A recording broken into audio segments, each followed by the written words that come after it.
Reading the Chofetz Chaim on Proper Speech, Day 60. Problem Students. The dedicated teacher often finds it necessary to discuss the progress and difficulties of students with parents, colleagues, and principals.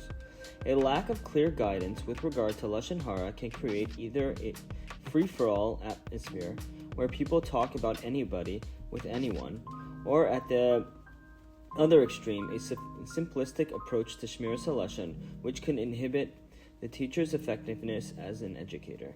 Generally speaking, the area of chinuch, child education and upbringing, constitutes a constructive purpose which would permit relating negative information concerning a student.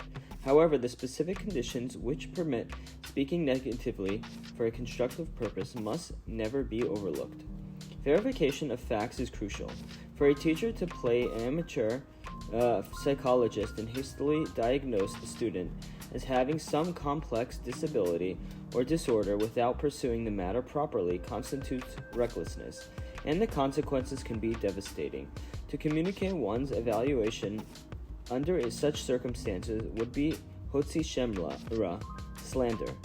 It is an unfortunate fact that certain problematic children have not succeeded only as a result of having been misunderstood by a teacher whose labeling tainted the image of that student in the eyes of all his future teachers.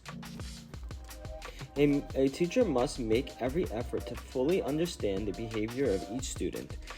He must not be swift to condemn. It is essential that a student feel comfortable about expressing his true feelings to his teacher, in a respectful manner, of course. Conditions 1 through 4 of constructive speech necessitate a good heart-to-heart talk with the student before reporting a problem.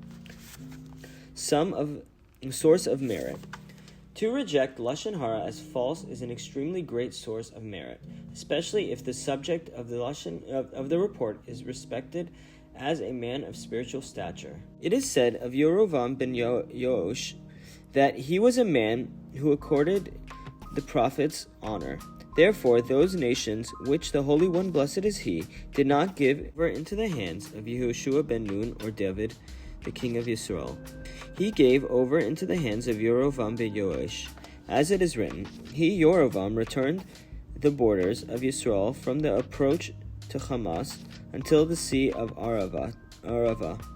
Why did Yerovam, who was an idol worshipper, merit this? Because he did not accept Lashon Hara regarding the prophet Amos.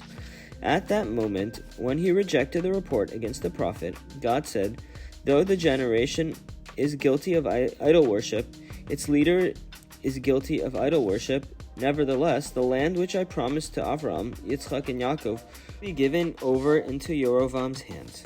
Thanks, and we'll continue tomorrow.